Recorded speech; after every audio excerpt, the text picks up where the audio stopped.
Hello everyone and welcome to my YouTube channel. Today we are going to discuss how to fix switch to official WhatsApp.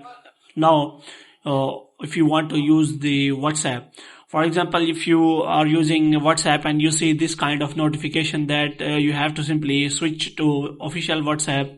So that's kind of error occur when you use GB WhatsApp or any kind of fake WhatsApp on your Android.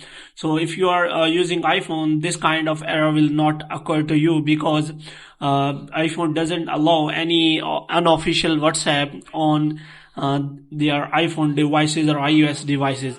So if you are using Android, then what you have to do, you have to simply immediately remove your unofficial WhatsApp, which means GB WhatsApp, so that you are allowed to use official WhatsApp after that.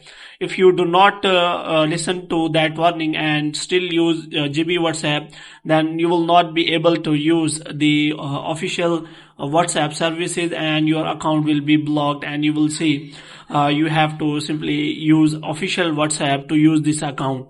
So in this way you can simply solve that error. If the problem is still there, then you can simply change your device and mobile number and you can use WhatsApp without any problem.